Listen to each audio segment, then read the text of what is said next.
We've taken you all over to see beautiful gardens, but sometimes it's nice to stay right here at home. We're in the heart of Music City, in front of the Country Music Hall of Fame and just off of Lower Broadway. And whether you're a Nashville resident or whether you're visiting Nashville, this is a beautiful place to come. There's a new garden celebrating the music of Music City and the people who make that music. And we have a very special guest here with us today who's going to tell us about the garden and how it came about.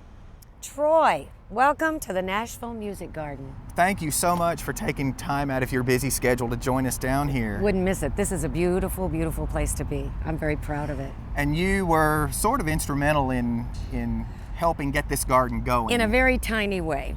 My dear friend Pat Bullard is an unbelievable gardener, and she's really how I got started gardening. In fact, I call her Professor Pat because I started gardening in the year 2002. Right. And every time I have a question, I call Pat and say, okay, now what do I do?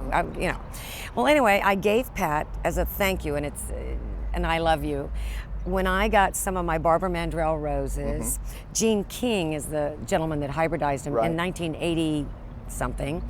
And I wanted more when we moved, so the way I got them, Gene put me in touch with Whit Wells in West Tennessee. Right. Who's been on our show. He's wonderful, and he is the one that, got me my roses. Right. So I gave 2 of them to Pat Bullard. And Pat, within, I don't remember, 48 hours, she called me and said, I have this idea. Your roses gave me this idea. Right. She said, I went online or whatever, she started researching of how many wonderful stars of country music that have roses named after them. Not only that, there are magnificent classic country hits, the Tennessee Waltz, and I'm excited to say Pat is the one that made this all happen. She and her husband George. This will please people to know, there's no words, because right there, right across from us is the Country Music Hall of Fame. Right. Where you are now a member. I got inducted. Inductee. Yeah, I'm so proud, so proud. And then behind us is the Symphony Hall. Right. And right there is the Hilton. And right there's the Sommet where my Predators play. Right. So this is a perfect location.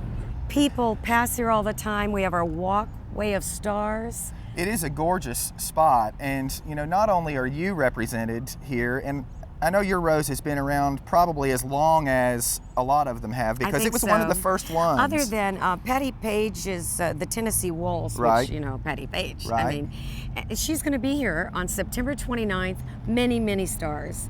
And I'm going to be here too. For the dedication. For the official dedication of this Nashville Music Garden. There'll be a ton of them, and I think it's like about 10 o'clock in the morning on the 29th. Sure. And so I'm hoping people will come and be with us. Well, that would be great. And when they do come, they can not only see your rose, but they also can see roses named after people such as Dolly. Okay, Dolly's is about, 5 feet away from my little ones over there. Yep. And I was looking at those, Troy, you tell me.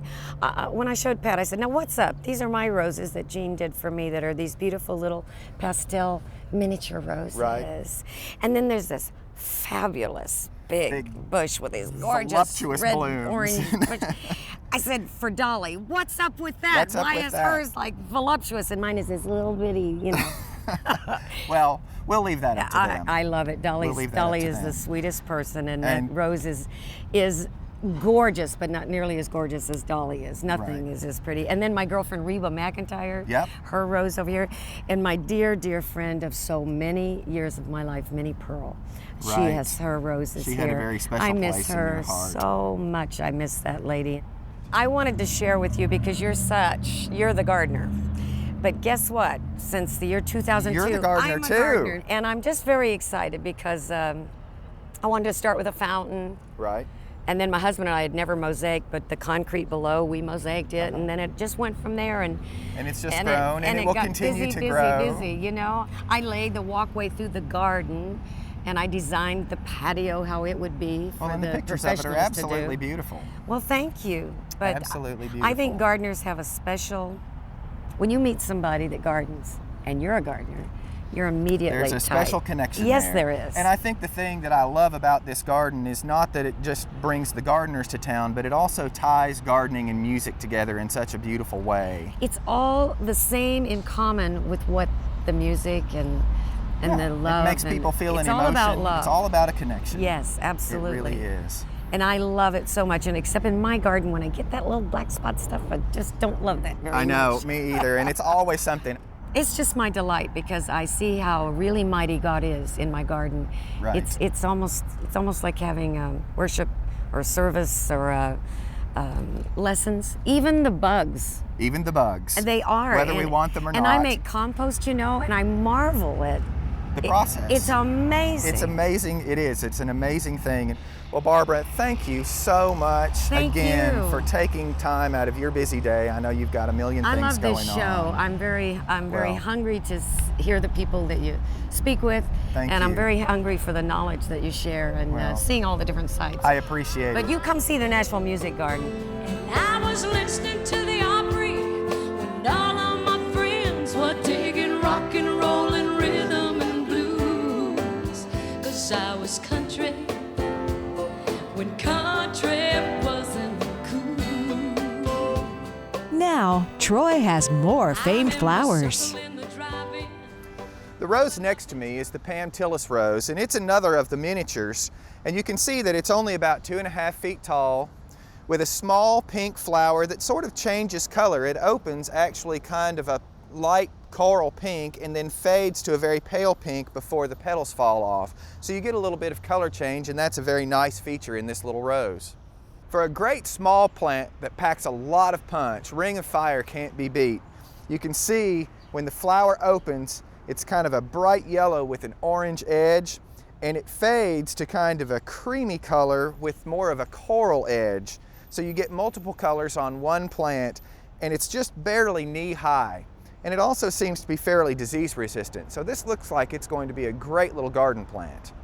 One of Nashville's most famous residents and one of the garden's most beautiful flowers is the Dolly Parton rose. And as you can see from this flower in front of me, this is a hybrid tea, so this is a larger growing rose. This is early in the summer, so by fall, this rose will be on up probably 5 or 6 feet tall, and you'll get these beautiful orangey red blossoms, big flowers, and that wonderful fragrance. This is also a great cut rose. It will last for about a week in a vase. So if you grow this one in your garden, it's good all the way around.